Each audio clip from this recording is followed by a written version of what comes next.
Olá, abençoados, graça e paz. Mais uma vez aqui reunido como igreja para crescermos na graça e no entendimento de Deus. Graça e paz a todos. Bem-vindos sejam todos a esse canal Haroldo Lira. Sempre pedindo aos amados aí que se inscrevam no canal, dá o like, compartilha para que essa mensagem se expanda para outras pessoas. E amados, sempre é um prazer maravilhoso me reunir com vocês aqui através desse canal. Concluindo aqui a mensagem, as três manifestações de Deus, como foi e para quem foi. Hoje eu vou terminar essa mensagem aqui explicando aqui a passagem de Jesus de Nazaré, o Filho do Homem, concluindo a sua ascensão aos céus e a promessa da qual ele viria como juiz para Israel.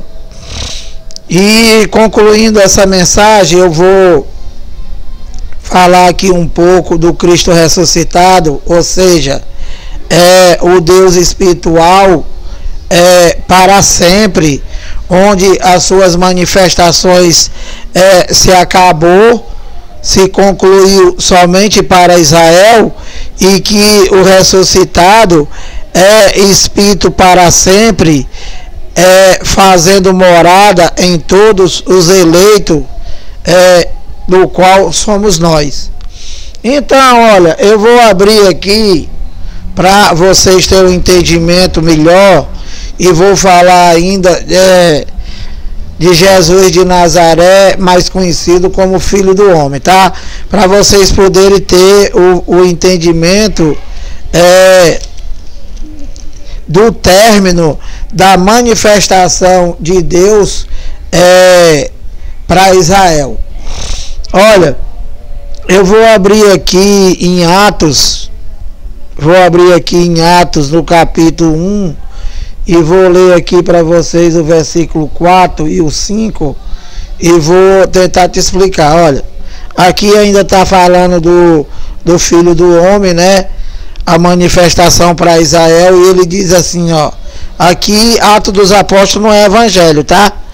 Atos dos Apóstolos é um livro histórico contando os acontecimentos, né, do qual viveram os apóstolos, os discípulos.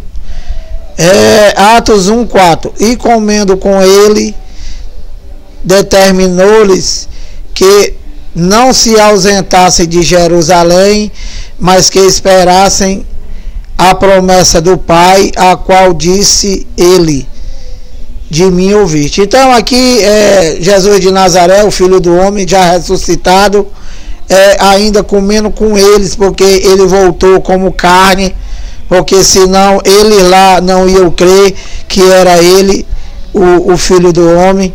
E que ele está dizendo aqui uma espécie de despedida. Por quê? Porque Jesus de Nazaré, o Filho do Homem, ele morreu com 33 anos, e ele apareceu a todos os discípulos, apareceu a mais de 500 pessoas lá em Jerusalém, e que com 33 anos ele foi de assunto aos céus, né?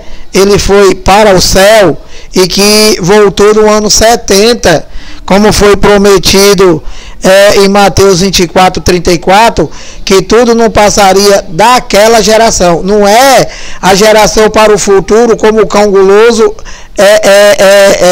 prega. Então, olha, ele foi de assunto aos céus aos 33 anos, e a promessa era para quê? Para aquela geração. Quando terminaria aquela geração? No ano 70. Daniel 9:24. Então, olha, aqui no 5 ele diz: porque João, na verdade, batizou com água, mas vós sereis batizados com o Espírito Santo não muito depois destes dias. Então, aqui ele está falando com os discípulos dele, né? E está dizendo para eles que, na verdade, João Batista, ele batizou com água. Porque João Batista, vocês já sabem, ele veio endireitar o caminho do Senhor. Então, ele está explicando aqui que João Batista batizou com água. E que, na verdade, o verdadeiro batismo é no Espírito Santo. Foi no Espírito Santo. Que, infelizmente, os teus enganadores, né, continuam jogando vocês nas águas. E quando a gente prega isso aqui, vocês dizem que é mentira. Então, olha, Atos 6. Então, os que estavam reunidos ali perguntaram: Senhor, será este o tempo em que restaurares o reino a Israel? Respondeu-lhe: não vos compete conhecer tempos ou épocas que o Pai reservou pela sua exclusiva autoridade. 8. Mas recebereis poder ao descer sobre vós o Espírito Santo, e sereis minha testemunha, tanto em Jerusalém, como em toda a Judéia e Samaria, e até aos confins da terra. Então, olha, você está vendo que tudo isso daqui, né, claro como a água mineral, foi uma manifestação de Deus somente para Israel. E quando ele fala aqui até os confins da terra, qual seria a terra? A terra habitada, ou seja, Jerusalém e as cidades circunvizinhas. 9. Dita estas palavras, foi Jesus elevado às alturas à vista deles, dos discípulos, e uma nuvem o encobriu dos seus olhos. 10. E estando eles com os olhos fitos no céu, enquanto Jesus subia, eis que 2 varões vestidos de branco se puseram ao lado dele, ou seja, 2 anjos. 11. E lhe disseram: varões Galileu, por que estáis olhando para as alturas? Este Jesus que dentre vós foi assunto ao céu, virá do modo como o viste subir. Então, cara, esclarecendo, né, com a mente de Cristo, explicando para que vocês tenham um entendimento do Evangelho e deixe de servir a criatura no lugar do Criador. Esse Jesus que foi de assunto aos céus voltará do mesmo jeito. Quem é esse Jesus? Não é o Cristo ressuscitado, meu amado. Não é o Deus espiritual para sempre. Não é o Cristo da igreja de Deus. Esse aqui é o Filho do Homem. É o Jesus de Nazaré. E quando seria essa volta dele? Seria no ano 70. Tudo não passaria daquela geração. Aqui, quando ele foi de assunto ao céu, foi no ano 33. Então, ele subiu e passou 37 anos para poder voltar para o cumprimento da profecia de Mateus 24, 34, que tudo não passaria daquela geração, né? E do cumprimento de Mateus 1, de Mateus 24, 1 até o 34. E de Daniel 9, 24. Para a invasão do Império Romano, para a queda do templo, para a grande tribulação, para o julgamento dos judeus que mataram os profetas, que mataram Jesus de Nazaré, que matou Zacarias, Caim, que matou Abel. Então, meu amado, aqui termina a manifestação dele, de Jesus de Nazaré, e que o resto eu já expliquei no vídeo anterior. E agora vamos aqui tentar explicar para vocês, né, a manifestação, a terceira manifestação de Deus, né, e última, da qual ele se fez espírito, como ele foi no começo, aquele espírito que pairava sobre o vazio das águas. Então, com a queda do templo lá em Jerusalém, ele passou a ser espírito para sempre, e a casa de Deus seria quem? Nós. Por quê? Porque ele é um espírito, como sempre foi, né? E ele habita no nosso espírito. Esse Deus, esse Cristo ressuscitado, esse espírito para sempre, essa última manifestação de Deus, que voltou a ser espírito para sempre, ele habita em nós. Não existe templo, não existe igreja, não existe nada do que tem aí fora. O que tem aí fora, na verdade, são empresas criadas usando a palavra de Deus para enganar os incautos e para roubar. Somente isso. E que na verdade ele disse lá ainda no antigo pacto que na casa de meu pai há muitas moradas. Se não fosse, eu vos teria dito. Qual seriam as moradas, meu amado? Nós somos a morada. Todos os eleitos de Deus são as moradas de Deus. Ou seja, nós somos a casa de Deus. Nós somos a igreja do Deus vivo. Olha, tentando explicar aqui, Atos 9, aqui já é a convenção de Paulo, né? Do qual foi escolhido por Deus antes da fundação do mundo para ser apóstolo do gentio, ou seja, para nós. Então, olha, Atos 9, vou ler aqui alguns versículos e tentar te explicar, porque muitos os evangélicos dizem assim, mas Paulo batizou, mas Paulo subiu o monte, mas Paulo, Paulo, ele se converteu ainda na igreja primitiva. Paulo, ele se converteu ainda ele viveu ainda, Paulo, a lei de Moisés como judeu. E que só após, com o passar do tempo, depois da sua convenção, né, que Paulo foi elevado até o terceiro céu e recebeu a revelação do próprio Deus, do mistério que estava oculto de todas as gerações. Então, explicando para vocês que, infelizmente, eu sei que muitos de vocês não sabem nem o que quer dizer estar oculto. Oculto é uma coisa que ninguém viu, que ninguém soube, está oculto. Por exemplo, você bate uma foto, essa foto ela está oculta. Isso se tratando, né, da foto revelada, ainda da máquina de bater foto. Que no celular não. Hoje você tira uma foto, você vê na mesma hora. Então, eu estou falando aqui de ocultar, é aquilo que você não teve conhecimento, que você não conheceu. Você bateu uma foto, mas não mandou revelar. Então tu não sabe. Tu não sabe como é que saiu a foto. Isso é oculto. É uma coisa oculta. É aquilo que você não viu, que você não vê, que você não teve a revelação. Então, Paulo, ele foi elevado ao terceiro céu e recebeu a revelação do evangelho da graça de Deus em Cristo, que era o mistério que estava oculto de todas as gerações e que nenhum profeta, nenhum discípulo de Jesus, ninguém teve conhecimento.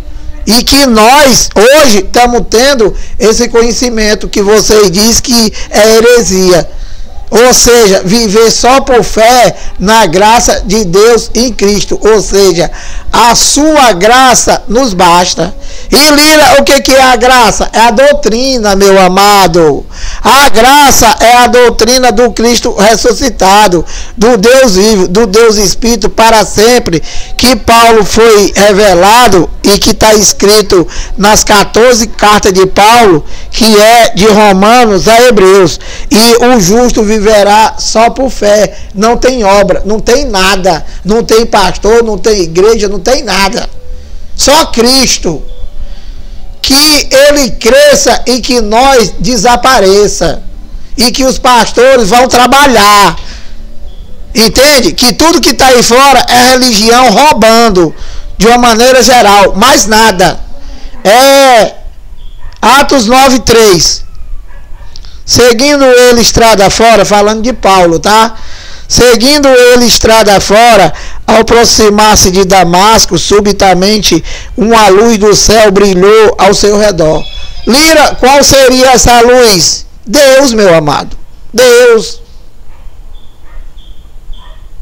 Então, olha, e caindo por terra, ouviu uma voz que dizia: Saulo, Saulo, por que me persegues? Esses caras, né? Não dá para ficar calado, mas a língua fica coçando para falar desses ladrão. Olha, esses caras dizem que falam em língua, falando em língua. E, meu amado, língua é idioma. Jesus, ele nunca falou essa língua que essas pragas falam. Quando ele apareceu aqui a Paulo, ele falou: Saulo, Saulo, por que me persegue? Logicamente que essa Bíblia aqui, né, ela foi traduzida para o português. Mas Deus, ele falou com Paulo no hebraico, meu amado, que era o idioma de Paulo. O que está aí fora é uma mentira desse cão. Não existe essa macumba que ele fala. Línguas são idioma: português, inglês, francês, alemão, meu amado. Então, olha, ele perguntou: quem és tu, Senhor? Então, você vê aqui, que aqui não é o Jesus de Nazaré. Quem apareceu a Paulo não foi o Filho do Homem, e sim o Cristo ressuscitado, o Deus espiritual para sempre. Porque senão Paulo tinha dito, né? Olha, eu sei quem é tu, eu te conheço. Você é o Jesus de Nazaré, e etc e tal. Não, ele disse, e caindo por terra ouviu uma voz que lhe dizia: Saulo, Saulo, por que me persegue? 5. Ele perguntou: quem és tu, Senhor? E a resposta foi: eu sou Jesus, a quem tu persegues. 6. Mas levanta-te e entra na cidade, onde te dirão o que te convém fazer. Então, olha, passando aqui para o 15, porque o tempo passa, mas o Senhor lhe disse: vai, porque este é para mim instrumento escolhido para levar o meu nome, perante os gentios e reis, bem como perante os filhos de Israel. Então, olha, aqui é a convenção de Paulo, e que aí aqui no 16 ele diz: olha, pois eu lhe mostrarei quanto lhe importa sofrer pelo meu nome. E como sofreu esse homem, viu? Esse homem, ele perseguiu, e quando ele quando ele recebeu a revelação da graça de Deus, esse homem, ele foi perseguido pelos judeus. Esse homem, os judeus, os religiosos, né, os evangélicos da época, jejuaram para matar Paulo, porque Paulo pregava contra a lei, dizia que não era para circuncidar, né? Isso após, presta atenção, cara, isso após ele ter recebido a revelação. Não foi aqui. Aqui, vou mostrar para vocês aqui, olha, Atos 9, 20, olha. E logo pregava nas sinagogas. Olha, tu tá vendo, olha. Aqui ele ainda era Saulo. Ele pregava ainda nas sinagogas. Por quê? Porque ele se converteu na igreja ainda primitiva, ainda nos fariseus. Então, olha, Atos 9, 20. E logo pregava nas sinagogas a Jesus, afirmando que este é o Filho de Deus. Tá vendo, ó? Então Paulo, ele era judeu. Paulo judeu, e lá em Romano ele diz que vivia pela fé no Filho de Deus. Por quê? Porque Paulo, ele viveu nessa geração, Paulo era judeu, né? E ele estava aguardando a volta dele, do Filho do Homem. Para quê? Para se concretizar a primeira aliança, para se concretizar fisicamente a lei de Moisés, que se deu quando? No ano 70, e que Paulo não viu a volta do Filho do Homem. Por quê? Porque Paulo, ele foi decapitado por Nero, ele morreu, ele foi morto por Nero, né, no ano 68. Então, meu amado, ele aqui no 21 diz: ora, todos os que ouviam estavam atônitos e dizia: não é este o que exterminava em Jerusalém os que invocavam o nome de Jesus? E para aqui veio precisamente com o fim de os levar amarrado aos principais sacerdotes. Saulo, porém, mais e mais se fortalecia e confundia os judeus que moravam em Damasco, demonstrando que Jesus é Cristo. Então, você está vendo aqui que Paulo, antes de receber a revelação do Cristo ressuscitado, né, ele se converteu na igreja primitiva. Então, infelizmente, né, o cão guloso omitiu essas explicações, porque eles não têm, e os que têm não podem pregar por causa dos seus estatutos, né? E eu vou findar aqui para vocês, não dá para ir mais longe, mas o único evangelho é o do Cristo ressuscitado, meu amado. Aqui, olha, em 2 de Coríntios 5,17, diz assim, olha, e assim, se alguém está em Cristo, é nova criatura. As coisas antigas já passaram, eis que tudo se fizeram novas. Então, o que Lira está em Cristo? Está em Cristo, meu amado, você não está em Jesus de Nazaré. Está em Cristo você não está adorando nem Jesus de Nazaré e nem o Deus de Israel. Por quê? Porque foi a primeira e a segunda manifestação somente para Israel, e que acabou, não existe mais. Não existe mais o Deus de Israel, e não existe mais o Filho do Homem. Não existe mais o Jesus de Nazaré. E Lira, há 2000 anos, há mais de 2000 anos, o que existe que o meu pastor nunca me explicou?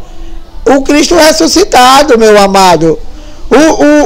Aquele espírito que pairava sobre o vazio das águas, que sempre foi ele, Deus, e que teve sua manifestação, ele voltou a ser espírito e habita em nós, ele mora em nós. Então, nós, só quem pode estar em Cristo, só quem pode estar em Deus, só quem pode estar tendo a proteção de Deus, é quem está em Cristo, é quem está nas 14 cartas de Paulo, e que não tem pastor, não tem padre, não tem bispo, não tem igreja, e tem o que, Lira? Tem Deus, meu amado, o Cristo ressuscitado.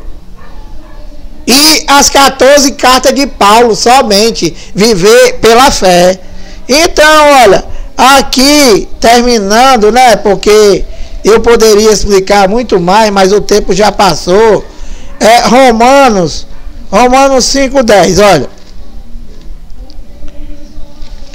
Meu amado, o Evangelho da graça de Deus em Cristo é o ministério do Espírito, e ele somente nos basta. Paulo pediu para Deus tirar um espinho dele, né? Um espinho na carne. Lira, o que seria esse espinho na carne de Paulo? Eram os opositores. Os diabos, os satanás, que não é espiritual. O diabo, por exemplo, agora são os pastores, são os padres, são os papas, são os evangélicos. Por que, Lira? Porque são opositores, se opõem à verdade de Deus, não aceita, chama ele de mentiroso e diz que nós pregamos heresia. E o que nós pregamos, na verdade, meu amado, é a revelação do qual Deus deu a Paulo e que agora está dando a nós. Entende, meu amado? E todos os eleitos vão ter essa revelação. Você pode até estar chamando ele de mentiroso agora, mas se você for um eleito de Deus, você vai entender. Não por você, porque nada vem de você, tudo é dele. Então, olha, concluindo aqui, Romanos 5,10, olha, Romanos 5,10. Porque se nós, quando era inimigos, somos, aqui, né, aqui é Paulo falando aos romanos, não está falando com nós. Ele está falando aos romanos daquela geração, daquele tempo em que viveu Paulo, viveu essa geração. Então, Paulo está dizendo, porque se nós por quê? Porque Paulo está se incluindo. Se nós, quando o inimigo, fomos reconciliados com Deus, mediante a morte do seu filho, muito mais estando já reconciliados, seremos salvos pela sua vida. Então, eles estavam aguardando ainda a volta do Filho do Homem para a salvação da metanoia, pela a salvação do engano da lei, né? Então, ele está dizendo aqui que eles tinham sido reconciliados. E nós já nascemos reconciliados, meu amado. Como nós somos depois do ano 70, depois da cruz, né? Nós já nascemos com tudo. Já expliquei isso para vocês. E no 11 ele diz, e não apenas isto, mas também nos gloriamos em Deus, por nosso Senhor Jesus Cristo, por intermédio de quem recebemos agora a reconciliação. Então, né, Paulo está falando aqui com Romanos que eles ainda estavam esperando para receber a reconciliação. E nós, Lira, e nós, e os nossos filhos, e as nossas gerações que já morreram, 20 gerações para trás, já nasceram reconciliados.